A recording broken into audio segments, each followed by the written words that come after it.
Hi guys, இன்னைக்கு வீடியோவில் வந்து எப்படி ஒரு ரியாக்ட் டெவலப்பராக மாறுறது அப்படின்றதான் பார்க்க போகிறோம். நானே வந்து ஒரு ஸ்டார்ட் அப்பில் ரியாக்ட் இன்டர்னாக ஒர்க் பண்ணியிருக்கேன். அதில் வந்து நிறைய ஒர்க்ஸ் வந்து நான் பண்ணியிருந்தேன். ஃபிக்மா டிசைன்ஸ் வந்து ரியாக்டாக மாற்றுறது, அதில் வந்து நிறைய ஹையர் ஆர்டர் காம்பனன்ட்ஸ்னு சொல்லிட்டு நிறைய அட்வான்ஸ் டாபிக்ஸ் வந்து நான் யூஸ் பண்ணியிருந்தேன். அண்ட் மீன்வைல் நான் வந்து ஒரு 10+ ப்ராஜெக்ட்ஸ் வந்து நான் ரியாக்டில் பண்ணியிருக்கேன். வித் மை எக்ஸ்பீரியன்ஸ் நான் வந்து என்னென்னலாம் இம்பார்ட்டன்ட் இல்லை அப்படின்னு சொல்லிட்டு நிறைய ஸ்பெசிஃபிக் டாபிக்ஸ் வந்து நான் பிக் பண்ணி வச்சுருக்கேன். With that being set, let's get into the video. First வந்து நீங்கள் ரியாக்டில் வந்து டெவலப்மெண்ட் ஸ்டார்ட் பண்ண போகிறீங்க அப்படின்னா டேரெக்டாக எடுத்து கோட் அடிக்க மாட்டீங்க. அதுக்கு முக்கியமாக உங்களுக்கு தேவையானது வந்து CLI டூல்ஸ். CLI அப்படின்னா வந்து கமாண்ட் லைன் இன்டர்ஃபேஸ் அப்படின்னு சொல்லுவாங்க. நீங்கள் எந்த ஒரு ஃப்ரேம் ஒர்க் எடுத்தாலுமே வந்து அதில் இந்த கமாண்ட் லைன் இன்டர்ஃபேஸ் யூஸ் பண்ணி தான் வந்து அந்த ப்ராஜெக்ட் வந்து இனிஷியலைஸ் பண்ணுற மாதிரி இருக்கும். அண்ட் இன்னொரு விஷயம் சொல்ல மறந்துட்டேன், ரியாக்ட் அப்படின்றது ஒரு ஃப்ரேம் ஒர்க்கே கிடையாது. இதுவே நிறைய பேருக்கு தெரியாது. யாராச்சும் வந்து உங்ககிட்ட ரியாக்ட் ஒரு ஃப்ரேம் ஒர்க் அப்படின்னு சொன்னாங்கன்னா அது வந்து இல்லை அப்படின்னு சொல்லுங்கள். ரியாக்ட் அப்படின்றது ஒரு வியூ லைப்ரரி. ஃப்ரேம் ஒர்க் அப்படின்னா அவங்களுக்கு ஏற்ற சில செட் ஆஃப் பிரின்சிபல்ஸ் இருக்கும். அதை நீங்கள் ஃபாலோ பண்ணால் மட்டும்தான் அந்த ஃப்ரேம் ஒர்க் வந்து அடாப்ட் பண்ண முடியும். பட் ரியாக்ட் அப்படின்றது உங்களுக்கு கொடுக்குறது எல்லாமே சஜஷன் தான். And it is more flexible. So ரியாக்ட்டுக்கு வந்து ஒரு ஃப்ரேம் ஒர்க் ஸ்டேட்டஸ் வந்து இனிமேல் கொடுக்கல. இப்போ வரைக்குமே வந்து அது ஒரு வியூ லைப்ரரி தான். ஸோ யாராவது வந்து உங்ககிட்ட ரியாக்ட் வந்து ஃப்ரேம் ஒர்க்கா இல்லை லாங்குவேஜா அப்படின்னு கேட்டாங்கன்னா, it's not even a frame work, not even a language. React is a view library, அவ்வளோதான். ஸோ CLI டூல்ஸ் பற்றி பேசிகிட்டு இருந்தோம். ஸோ இப்போ CLIயில் பார்த்தீங்கன்னா வந்து ரொம்ப பழைய அண்ட் ரியாக்டில் வந்து நேட்டிவாக கொடுக்குற வேர்ஷன் என்னென்னு பார்த்தீங்கன்னா வந்து கிரியேட் ரியாக்ட் ஆக்ட் அப்படின்னு சொல்லுவாங்க. இது வந்து CRA அப்படின்னு சொல்லிட்டு ஷார்ட்டாக சொல்லுவோம். இந்த கிரியேட் ரியாக்ட் ஆக்ட் அப்படின்றதுக்கு ஒர்க் ஆகணும் அப்படின்னா நீங்கள் Node.js வந்து உங்கள் சிஸ்டமில் நீங்கள் இன்ஸ்டால் பண்ணி வச்சிருக்கணும். ஏன் அப்படின்னு பார்த்தீங்கன்னா, இப்போ ரியாக்ட் அப்படின்றது ஒரு லைப்ரரி, கரெக்டாக அந்த லைப்ரரியை பண்டல் பண்ணி உங்களுக்கு ஒரு வெப்சைட்டாக மாற்றணும்னா உங்களுக்கு ஒரு ரன் டைம் தேவை. அந்த ரன் டைம் வந்து Node.jsல தான் வந்து ரன் ஆகும். அதுக்கு ரன் பண்ணுற ஸ்பெசிஃபிக்கான ஒரு கமெண்ட் தான் வந்து கிரியேட் ரியாக்ட் ஆப். இப்போ வந்துட்டு கிரியேட் ரியாக்ட் ஆப்பை வந்து யூஸ் பண்ணாதீங்க அப்படின்னு சொல்லிட்டு ரியாக்ட் சைட்லேருந்தே நமக்கு வந்து சஜஸ்ட் பண்ணுறாங்க. இப்போ நிறைய பேர் வந்து லோக்கல் டெவலப்மெண்ட் சர்வருக்கு வந்து வீட் அப்படின்னு சொல்லிட்டு ஒரு டூல் யூஸ் பண்ணுறாங்க. நானுமே அதுதான் இப்போ அடாப்ட் ஆகிட்டேன். ஸோ இப்போ வீட்டை யூஸ் பண்ணி உங்களால் வந்து ஒரு 2 நிமிஷம் 3 நிமிஷத்தில் வந்து உங்களுக்கு ஏதாவது பண்டில் நடக்குது அப்படின்னா அது வந்து உங்களுக்கு ஒரு 10 செகண்ட்ஸ்குள்ளேயே வந்து பண்ண முடியும் வீட்னால. இதனால் உங்களோட டெவலப்மெண்ட் டைம் வந்து ரொம்பவே வந்து கம்மியாகும். ஸோ கோ வித் வீட். அடுத்து பார்த்தீங்கன்னா வந்து கம்பனன்ட்ஸ். இப்போ கம்பனன்ட்ஸில் பார்த்தீங்கன்னா 2 டைப்ஸ் ஆஃப் கம்பனன்ட் இருக்குது. Class component and functional component. Class கம்பனன்ட்னு பார்த்தீங்கன்னா ரொம்ப ஓல்ட் ஸ்கூல் பீப்புள் தான் வந்து இது யூஸ் பண்ணுறாங்க. அண்ட் பெரிய கம்பெனிஸ், பட் பழைய கம்பெனிஸ்லாம் வந்து கிளாஸ் கம்பனன்ட்ஸ் யூஸ் பண்ணுறாங்க. ஸோ கிளாஸ் கம்பனண்ட்டை நீங்கள் கற்று வச்சுக்கணும். பட் ஆனால் அது யூஸ் பண்ணாதீங்க. நீங்கள் வந்து ஒரு கம்பெனியில் போகிறீங்க, அங்கே வந்து கிளாஸ் கம்பனன்ட்ஸ் யூஸ் பண்ணுறாங்க அப்படின்னா அதை நீங்கள் வந்து அடாப்ட் பண்ணுறதுக்கான நாலேஜ் வந்து உங்களுக்கு இருக்கணும். இதில் பார்த்தீங்கன்னா இந்த component did mount, component did unmount, இல்லை காம்பனன்ட் டிட் அப்டேட் அப்படின்னு சொல்லிட்டு சில ஹுக்ஸ் எல்லாம் இருக்கும்.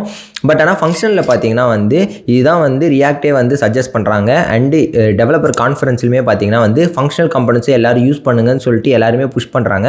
ஸோ நீங்கள் வந்து ரியாக்ட் டெவலப்பராக இப்போ தான் மாற போகிறீங்க அப்படின்னா கண்டிப்பாக ஃபங்க்ஷனல் கம்பனன்ட்ஸ் மட்டும் உங்களோட எல்லா ஃபீச்சர்ஸுமே வந்து யூஸ் பண்ண ட்ரை. அடுத்து பார்த்தீங்கன்னா வந்து JSX அப்படின்றது ஒரு எக்ஸ்டென்ஷன். இது என்னன்னா ஜாவா அண்ட் HTML இது ரெண்டுத்தையும் கலந்து ஜாவா எக்ஸ்டென்ஷன் அப்படின்றத JSXன்னு சொல்லுவாங்க. நீங்கள் வந்து ரியாக்டில் ஒரு அப்ளிகேஷன் பண்ணுறீங்க அப்படின்னா இந்த JSX அப்படின்ற எக்ஸ்டென்ஷன் தான் வந்து மோஸ்ட் வைட்லி வந்து எல்லாருமே யூஸ் பண்ணுவோம். ஸோ இதை வந்து சும்மா இதை தெரிஞ்சு வச்சுக்கோங்க. நெக்ஸ்ட் பார்த்தீங்கன்னா ப்ராப்ஸ் அண்ட் ஸ்டேட்ஸ். ப்ராப்ஸ் என்னென்னு பார்த்தீங்கன்னா, நீங்கள் வந்து ஒரு ஃபங்க்ஷனை கால் பண்ணுறீங்க ஏதோ ஒரு லாங்குவேஜ்லன்னு வச்சுக்கோங்களேன். அதில் வந்து நீங்கள் ஆர்குமெண்ட்ஸ் கொடுப்பீங்க பார்த்தீங்களா, பேராமீட்டர்ஸ்னு சொல்லுவோம்ல, அதுதான் வந்து இங்கே ப்ராப்ஸ் அப்படின்னு சொல்லுவாங்க. பட் ஆனால் இது நாட் எக்ஸாக்ட்லி ஃபங்க்ஷன் கால், இது வந்து காம்பனன்ட் கால் அப்படின்னு சொல்லுவோம். இங்கே ரியாக்டை பொறுத்த வரைக்கும் எல்லாமே கம்பனன்ட்ஸ் தான். கம்பனன்ட்ஸ்னால் என்னென்னு ஒரு சிம்பிள் எக்ஸாம்பிள் சொல்கிறேன். இப்போ நீங்கள் யூடியூப் ஓப்பன் பண்ணியிருந்தீங்கன்னா நிறைய பிக்சர்ஸ் வந்து உங்களுக்கு காட்டியிருக்கோம். ஃபர்ஸ்ட் வந்து என்னோட இமேஜ் தம்ப்நெயில் இருக்கும், அது கீழே வந்து என்னோட சேனல் நேம் இருக்கும், சேனலோட இமேஜ், அதுக்கப்புறம் வீடியோட டைட்டில் இருக்கும்ல. இதே மாதிரி ஒரு 10-20 பாக்ஸ் வந்து நீங்கள் பார்த்துருப்பீங்க. ஸ்க்ரால் பண்ண வந்துக்கிட்டே இருக்கும். இது எல்லாத்துக்குமே நம்மளால் கோட் அடிக்க முடியுமான்னு கேட்டிங்கன்னா அதெல்லாம் ரொம்ப கஷ்டம். அந்த மாதிரி பண்ணால் வந்து ஃப்ளெக்சிபிளாகவுமே இருக்காது. அண்ட் இது வந்து ஸ்கேல் ஆகாது. அந்த மாதிரி ஒரு விஷயத்தில், அந்த மாதிரி ஒரு கான்டெக்ட்டில் தான் வந்து கம்பனன்ட்ஸ் அப்படின்னு சொல்லுவோம். இப்போ என்னோட சேனலுக்கு நீங்கள் பார்த்தீங்களா, அந்த கோட் வந்து ஒரு தடவை தான் ரைட் பண்ணியிருப்பாங்க. அதை மல்டிபிள் டைம்ஸ் எல்லா சேனலுக்கும் எல்லா வீடியோக்கும் ரீயூஸ் பண்ணிப்பாங்க. இந்த மாதிரி தான் வந்து ரியாக்ட் வந்து ஒர்க் ஆகும். இதுதான் வந்து காம்பனன்ட் அப்படின்னு சொல்லுவோம். நீங்கள் பார்க்குற பட்டன்ல இருந்து எல்லா பேஜும் பார்க்க ஒரே மாதிரி இருந்து அதோட கண்டென்ட் மட்டும் மாறிச்சுன்னா மோஸ்ட்லி அது வந்து ஒரு கம்பனண்ட்டாக இருக்க நிறைய வாய்ப்புகள் இருக்குது. ஸோ அடுத்து வந்து இப்போ ப்ராப்ஸ் பற்றி நான் சொல்லிட்டேன். அதுக்கப்புறம் ஸ்டேட்ஸ் என்னென்னு பார்க்கலாம். ஸ்டேட்ஸ் என்னென்னு பார்த்தீங்கன்னா, உங்களோட வெப்சைட்டில் நீங்கள் யூஸ்வலாக வந்து டைனமிக் வெப்சைட் அண்ட் ஸ்டாட்டிக் வெப்சைட்னு 2 இருக்குது. இப்போ ஸ்டாட்டிக் வெப்சைட்டில் பார்த்தீங்கன்னா நீங்கள் எந்த கிளிக்கு எந்த ஒரு ஒர்க் பண்ணாலுமே மோஸ்ட்லி அந்த பேஜே வந்து ரீலோட் ஆகும். பட் ஆனால் டைனமிக் வெப்சைட்டில் பார்த்தீங்கன்னா வந்து உங்களுக்கு ரீலோட் அப்படின்றது ரொம்ப கம்மியாக இருக்கும். இந்த ஒரு விஷயத்தினால தான் வந்து ரியாக்டே வந்து ஃபேமஸ் ஆச்சு. இது எப்போ வந்து ஃபர்ஸ்ட் இன்ட்ரடியூஸ் பண்ணாங்கன்னா ஃபேஸ்புக் கிரியேட் பண்ண ஒரு வியூ லைப்ரரி தான் வந்து ரியாக்ட். இது ஏன் கிரியேட் பண்ணாங்கன்னு பார்த்தீங்கன்னா நம்ம வந்து ஒவ்வொரு தடவை லைக் போடுறப்பையும் வந்து ப்ரௌசர் வந்து ரொம்ப முன்னாடி டைம்லலாம் வந்து ரெஃப்ரெஷ் ஆகும். ஏன்னா வந்து அந்த டைமில் வந்து PHPயோட ஃபார்ம்ஸ் வந்து யூஸ் பண்ணியிருந்தாங்க. ஆனால் இப்போ வந்து அந்த மாதிரி கிடையாது. அது போக போக வந்து ரியாக்ட் வந்து அடாப்ட் பண்ணதுனால நீங்கள் வந்து லைக்கை கிளிக் பண்ணாலுமே உங்களுக்கு வந்து எந்த பேஜ் ரெஃப்ரெஷும் வந்து நடக்காது. இப்போ நீங்கள் பார்க்குற முக்கால்வாசி பேஜ் வந்து லைக்கு, கமெண்ட்டு, சப்ஸ்கிரைப் நீங்கள் எது பண்ணாலுமே வந்து உங்களுக்கு பேஜ் ரெஃப்ரெஷ்லாம் ஆகாது. கரெக்டாக அந்த மாதிரி எப்போல்லாம் பேஜ் ரெஃப்ரெஷ் ஆகாமல் ஒரு விஷயத்தை உங்களால் வந்து வெப்சைட்டில் பண்ண முடியுமோ அந்த டைம்லலாம் உங்களால் வந்து ஸ்டேட்ஸை வந்து யூஸ் பண்ணி அதை வந்து யூட்டிலைஸ் பண்ணிக்க முடியும். ஓகே, இதெல்லாம் பார்த்தாச்சு. அதுக்கடுத்து பார்த்திங்கன்னா வந்து கண்டிஷனல் ரெண்டரிங்னா இது இருந்தது ஒரு இஃப் கண்டிஷன் மாதிரி வச்சுக்கலாம். இப்போ வந்துட்டு இவர்கிட்ட எனாஃப் பேலன்ஸ் இருந்துச்சுன்னா வந்து அவரோட பேலன்ஸை வந்து காட்டு, பேலன்ஸ் இல்லை அப்படின்னா இன்சஃபிஷியன்ட் பேலன்ஸ்னு ஒரு டெக்ஸ்ட் காட்டு அப்படின்னு நம்ம சொல்கிறோன்னு வச்சுக்கோங்களேன். இது வந்து either are yes or no அப்படின்னு இருந்ததில்ல. ஸோ இதை வந்து நம்ம கண்டிஷன் போட்டு ரெண்டர் பண்ண முடியும். இதுதான் கண்டிஷனல் ரெண்டரிங்னு சொல்லுவாங்க. ரியாக்டோட எந்த கோட் பேஸ் எடுத்தாலும் இந்த கண்டிஷனல் ரெண்டரிங் இல்லாமல் ஒரு கோடு கூட இருக்காது. ஏன்னா அந்த அளவுக்கு இம்பார்ட்டன்ட் அண்ட் இதை வந்து ரொம்ப காமனாக வந்து யூஸ் பண்ணுற ஒரு மெத்தட் வந்து கண்டிஷனல் ரெண்டரிங். அடுத்து வந்து கம்போசிஷன் பற்றி பார்க்கலாம். இப்போ கம்போசிஷன்னா என்னன்னு பார்த்தீங்கன்னா இப்போது ஒரு பேரண்ட் வந்து இருக்குது, ஒரு பேரண்ட் காம்போனன்ட் இருக்குது, அது கீழே வந்து ஒரு சைல்டு காம்போனன்ட் கால் பண்ணுறாங்க அப்படின்னா யூஸ்வலி வந்து இன்னரிட்டன்ஸ் தான் யூஸ் பண்ணுவோம். பட் ஆனால் ரியாக்டில் வந்து நீங்கள் இன்னரிட்டன்ஸ் யூஸ் பண்ணாதீங்க. அதுக்கு பதிலாக இங்கே என்ன சைல்டு வரும் அப்படின்றத ஒரு பேரண்ட்டுக்கு பாஸ் பண்ணிட்டீங்கன்னா பேரண்ட் வந்து சைல்டுக்கு என்னெல்லாம் தேவையோ அதெல்லாம் வந்து கொடுத்துருவாங்க அப்படின்ற ஒரு கான்செப்ட். இது வந்து நீங்கள் இன்டெப்த்தாக படிச்சிங்கன்னா உங்களுக்கு நல்லா புரியும். பட் இப்போ நான் சொன்னது தான் வந்து ஒரு ஓவர்வியூ. இதுதான் வந்து கம்போசிஷனாக கண்டிப்பாக கற்றுக்கோங்க.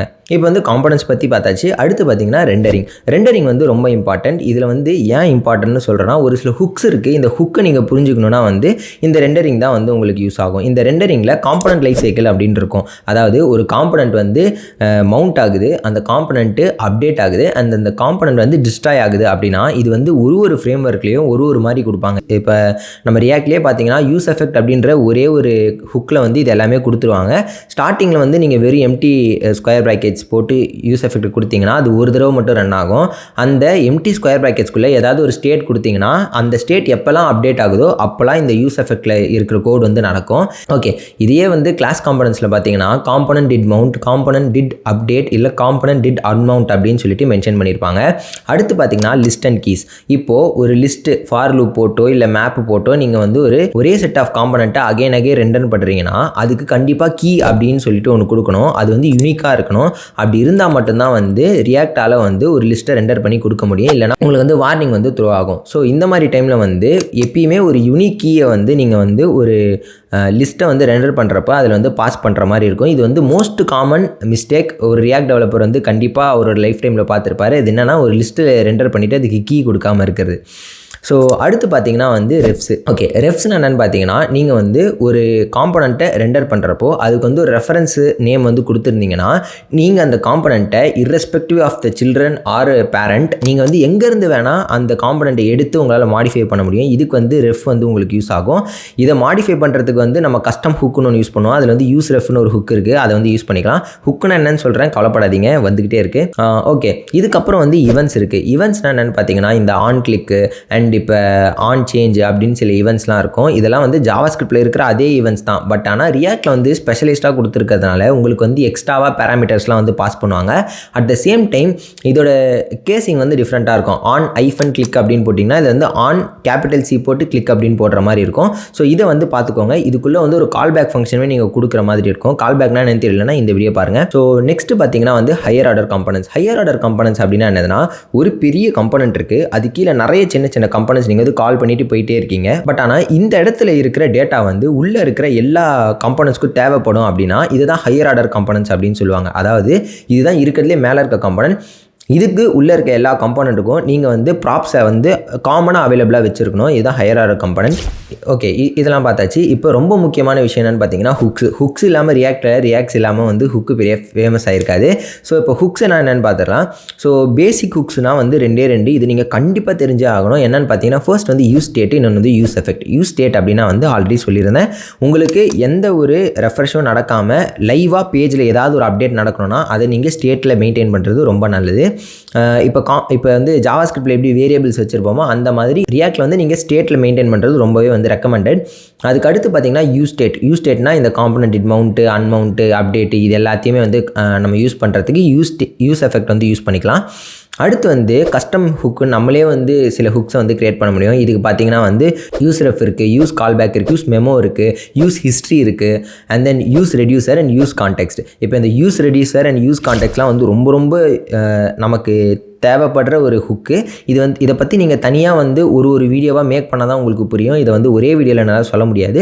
உங்களுக்கு ரியாக்ட் பற்றி ஏதாவது ஒரு சீரிஸ் வேணும், இல்லை இந்த காம்பனண்ட் எக்ஸ்பிளைன் பண்ணணும் அப்படின்னு கேட்டிங்கன்னா கீழே வந்து கமெண்ட் பண்ணுங்கள். முடிஞ்சால் நான் அதுக்கு ஒரு வீடியோ போட ட்ரை பண்ணுறேன். Coming to the next point, react router. React router என்னென்னு பார்த்தீங்கன்னா, இப்போ வந்து ரியாக்ட் ரவுட்டர் டாம் அப்படின்னு சொல்லிட்டு ஒரு பேக்கேஜ் இன்ஸ்டால் பண்ணி நம்ம வந்து ரியாக்ட் ரவுட்டரை யூஸ் பண்ணுவோம். நீங்கள் வந்துட்டு ஏதாவது ஒரு பேஜ் வந்து மாறுறீங்க, ஃபார் எக்ஸாம்பிள் மேலே வந்து /ப்ரொஃபைல்னு இருக்குது, /profile/friends அப்படின்னு ஏதாவது ஒன்று வருது அப்படின்னா அது வந்து வேறு பேஜ் கரெக்டாக. பட் ஆனால் அந்த வேறு பேஜுமே நம்ம வந்து ரீலோட் பண்ணாமல் காமனாக இருக்கிற காம்பனண்ட்டை அப்படியே வச்சுக்கிட்டு எந்த காம்பனண்ட்டை மாற்ற போகிறோமோ அதை மட்டும் நம்மளால் வந்து டாமில் அப்டேட் பண்ண முடியும். இது வந்து ரியாக்டில் இருக்க ஒரு பெரிய அட்வான்டேஜ். இதை நீங்கள் அச்சீவ் பண்ணணும் அப்படின்னா வந்து லிங்க் டேக்லாம் யூஸ் பண்ணுற மாதிரி இருக்கும். ஸோ அதுக்கு வந்து நீங்கள் ரியாக்ட் ரவுட்டர் வந்து யூஸ் பண்ணிக்கலாம். அடுத்து வந்து ஸ்டேட் மேனேஜ்மெண்ட்னா இப்போ வந்து நிறைய ஸ்டேட்ஸ்லாம் நீங்கள் வச்சுருப்பீங்கன்னு சொன்னால் பார்த்தீங்களா, இந்த ஸ்டேட்டை அக்ராஸ் த அப்ளிகேஷன் நீங்கள் வந்து மேனேஜ் பண்ணணும்னா ஸ்டேட் மேனேஜ்மெண்ட்க்கு சில டூல்ஸ் இருக்குது. ஒன்று வந்து ரீகாயில், இன்னொன்று வந்து ரிடெக்ஸ். ரீகாயில் வந்து ரீசெண்டாக நிறைய பேர் யூஸ் பண்ணிட்டு வராங்க, எனக்கு தெரிஞ்ச கம்பெனிஸ்லாம் யூஸ் பண்ணிட்டு இருக்காங்க. பட் ஆனால் ரிடெக்ஸ் அப்படின்றது ரொம்ப நாளாகவே இருக்குது. ரிடெக்ஸ் வந்து நான் பர்சனலி லேர்ன் பண்ணியிருக்கேன். ரிடெக்ஸ் வந்து கொஞ்சம் ஈஸி உங்களுக்கு வந்து ஸ்டேட் மேனேஜ்மெண்ட் பண்ணுறதுக்கு. ஸோ அதையுமே வந்து கற்றுக்கோங்க. அடுத்து வந்து ஸ்டைலிங் தான் வந்து ரொம்ப இம்பார்ட்டன்ட் ரியாக்டில். ஏன்னா நார்மலாக நீங்கள் HTML CSS வச்சு ஒரு அப்ளிகேஷன் பண்ணுறதுக்கும் ரியாக்டில் வந்து நீங்கள் திருப்பி ரீயூஸ் பண்ணுறதுனால நீங்கள் வந்து எழுத போகிற ஸ்டைல்ஸ் வந்து ரொம்ப கம்மியாக இருக்கும். ஒரு காம்பனன்ட் ஸ்பெசிஃபிக்காக உங்களால் வந்து ஸ்டைலை வந்து பிரித்து கொடுக்க முடியும். ஒரே டெவலப்பர்கிட்ட எல்லா CSSஸும் எழுதுன்னு சொல்லாமல் அந்த காம்பனண்ட்டோட ஓனர் யாரோ அவங்ககிட்டயே ஸ்டைலிங்கை பண்ணுங்க அப்படின்னு கூட நம்மளால் வந்து டெலிகேட் பண்ண முடியும். ஸோ இதில் பார்த்தீங்கன்னா வந்து ஸ்டைல்டு காம்பனன்ட்ஸ் அப்படின்னு ஒன்று இருக்குது. என்னோட போர்ட்ஃபோலியோ வெப்சைட்டில் கூட நான் ஸ்டைல்டு காம்பனன்ட்ஸை யூஸ் பண்ணியிருக்கேன். அதுக்கு அடுத்தது வந்து CSS மாடியூல்ஸ். CSS வந்து நம்மளால் மாடலாக பிரித்து வச்சு அதை வந்து நம்மளால் யூஸ் பண்ணிக்க முடியும். இது எப்படின்றது தெரிஞ்சுக்கோங்க. அதுக்கு அடுத்து பார்த்தீங்கன்னா modern frameworks, CSS frameworks like இந்த டெயில்விண்டாக இருக்கட்டும், பூட்ஸ்ட்ராப்பாக இருக்கட்டும், இல்லை இந்த சக்ரா UI அப்படின்னு ஒன்று இருக்குது, மெட்டீரியல் UI இருக்குது. இதெல்லாம் வந்து எப்படி டேரெக்டாக நம்மளால் வந்து ரியாக்டில் யூஸ் பண்ண முடியும் அப்படின்றத கற்றுக்கோங்க. ஏன்னா வந்து ரியாக்ட் ஸ்பெசிஃபிக்காக வந்து இந்த லைப்ரரிஸ்லாம் அவைலபிளாக இருக்குது. நீங்கள் சும்மா npm இன்ஸ்டால் அப்படின்னு போட்டுட்டு நீங்கள் அதை டேரெக்டாக யூஸ் பண்ணிக்கலாம். ஸோ அதை வந்து எப்படி பண்ணுறதுன்றது கண்டிப்பாக கற்றுக்கோங்க. இப்போ ஸ்டைலிங் பற்றி பார்த்தாச்சு. ஸ்டைலிங்னு வரப்போ கண்டிப்பாக நம்ம வந்து ஐகான்ஸ் யூஸ் பண்ண போகிறோம். அதுக்கு வந்து ஃபாண்டாசம் இருக்குது. ஃபாண்டாசமில் எப்படி நீங்கள் ஐகான் இம்போர்ட் பண்ணி யூஸ் பண்ணிக்கிறது அப்படின்றதையும் பார்த்துக்கோங்க. இல்லை மெட்டீரியல் UIலேயே வந்து நமக்கு நிறைய ஐகான் வந்து கொடுத்துருக்காங்க. அந்த ஐகான் நீங்கள் யூஸ் பண்ணுறதுனாலும் பிரச்சனை இல்லை. அடுத்தது ஒரு ஃப்ரேம்வொர்க் அப்படின்னு எடுத்துக்கிட்டிங்கனாலே கண்டிப்பாக வந்து நீங்கள் API கால் மேக் பண்ணாமல் எந்த ஒரு வெப் பேஜும் பண்ண போகிறது இல்லை. அந்த API கால் மேக் பண்ணுறதுக்குமே சில வழிகள் இருக்குது. First rest, graphical. நான் எல்லா வீடியோலையும் சொல்கிற மாதிரி நீங்கள் வந்து ரெஸ்ட் அடாப்ட் பண்ணுறது அப்படின்னா வந்து நீங்கள் வந்து இந்த ஆக்சியோஸ் யூஸ் பண்ணிக்கலாம், இல்லை ஃபெச் யூஸ் பண்ணிக்கலாம். இல்லை இப்போ வந்து நீங்கள் கிராஃபிக்கல் போகிறீங்க அப்படின்னா வந்து அப்போலோ இருக்குது, இல்லைனா வந்து ரிலே மாடர்ன் இருக்குது. நீங்கள் வந்து அப்போலோ போகிறத நான் சஜஸ்ட் பண்ணுவேன். ஏன்னா அப்போலோவில் எனக்கு பர்சனலி வந்து நிறைய எக்ஸ்பீரியன்ஸ் இருக்குது. ஸோ நீங்கள் அப்போலோ யூஸ் பண்ணுறது கொஞ்சம் வந்து ஈஸி, நீங்கள் செட்டப் பண்ணி யூஸ் பண்ணுறது. தென் ரெஸ்ட் போகிறீங்க அப்படின்னா வந்து ஆக்சியோஸ் கண்டிப்பாக யூஸ் பண்ணுங்கள். ஏன்னா ரியாக்டோட டெவலப்பர் கம்யூனிட்டியே வந்து ஆக்சியோஸ் பின்னாடி தான் போய்கிட்டு இருக்காங்க. நான் யூஸ் பண்ண டைம்லேருந்து இப்போ இருக்கிற ப்ராஜெக்ட்ஸ் வரைக்குமே வந்து ஆக்சியோஸ் வந்து வைட்லி வந்து யூஸ் பண்ணுற ஒரு பேக்கேஜ் தான். இதில் வந்து இந்த கார்ஸ் எரரை ஃபிக்ஸ் பண்ணுறதெல்லாம் வந்து கொஞ்சம் ஈஸியாக இருக்கும். சரி, இதெல்லாம் பண்ணிட்டீங்க. டெஸ்டிங்க்கு எதனா சொல்லு அப்படின்னு கேட்டிங்கன்னா டெஸ்டிங்குமே வந்து உங்களால் ரியாக்டில் அச்சீவ் பண்ண முடியும் ஃப்ரண்ட் எண்டில். என்னென்னு பார்த்தீங்கன்னா இந்த பிளேரைட் இருக்குது, அண்ட் தென் சைப்ரஸ் இருக்குது, அண்ட் வந்து வி டெஸ்ட் இருக்குது, அண்ட் தென் ஜே டெஸ்ட் இருக்குது. இதெல்லாம் யூஸ் பண்ணி உங்களால் வந்து ஃப்ரண்ட் எண்ட் டெஸ்ட்டுமே பண்ணிக்க முடியும். ரியாக்டுக்கு அப்புறம் நான் வந்து ஒரு ஃப்ரேம்வொர்க் கற்றுக்கணும் அப்படின்னு நினச்சிங்கன்னா கண்டிப்பாக வந்து நீங்கள் Next.jsக்கு வந்து மூவ் பண்ணுறது நல்லது. ஏன்னா Next.jsல வந்து இந்த இன்க்ரிமெண்டல் ஸ்டாட்டிக் ரீஜென்ரேஷன், இல்லை சர்வர் சைட் ரெண்டரிங் இதெல்லாம் வந்து சப்போர்ட் பண்ணியிருக்காங்க. இது ரியாக்டை விட ஒரு அட்வான்ஸ்டு வெர்ஷனே சொல்லலாம். And it is easy to adapt also, and host பண்ணுறதுமே ஈஸி. இல்லைனா வந்து ரிமிக்ஸ் இருக்குது. ரிமிக்ஸ்ன்றது இன்னொரு ஃப்ரேம்வொர்க்கு. ரியாக்டுக்கு அடுத்து நீங்கள் வந்து எவால்வ் ஆகி போகணும் அப்படின்னு நினச்சா நீங்கள் வந்து ரிமிக்ஸ் அடாப்ட் பண்ணிக்கலாம். அண்ட் இது வந்து ஃப்ரீலான்சர் நிறைய பேர் வந்து ரிமிக்ஸ் யூஸ் பண்ணுறதை நான் பார்த்துருக்கேன். அதுக்கு அடுத்து போனஸாக என்ன சொல்லுவேன்னு பார்த்தீங்கன்னா வந்து ரியாக்ட் நேட்டிவ் வந்து நீங்கள் கற்றுக்கிறது ரொம்பவே ஈஸி ரியாக்ட் தெரிஞ்சதுன்னா. ஏன்னா வந்து எனக்கு ரியாக்ட் வந்து நல்லா தெரியும், பட் ஆனால் வந்து ரியாக்ட் நேட்டிவ் சுத்தமாக தெரியாது. நான் வந்துட்டு ஒரு ஹேக்கத்தான் ஒன்று அட்டன் பண்ணேன். அந்த ஹேக்கத்தான் முடிஞ்சு அடுத்த 2 நாளில் நான் வந்து ஒரு மொபைல் அப்ளிகேஷன் பண்ணிட்டேன் ரியாக்ட் நேட்டிவில். ஏன்னா வந்து ஆனால் எனக்கு சுத்தமாக வந்து ரியாக்ட் நேட்டிவ் தெரியாது. நான் சும்மா ஒரு டுட்டோரியல் பார்த்துட்டு நானே ஒரு மொபைல் அப்ளிகேஷன் என்னால் டெவலப் பண்ண முடிஞ்சுது. ஸோ ரியாக்ட் தெரிஞ்சதுன்னா ரியாக்ட் நேட்டிவ் கற்றுக்கிறது ரொம்பவே ஈஸிங்க. That's been it. Keep coding. By.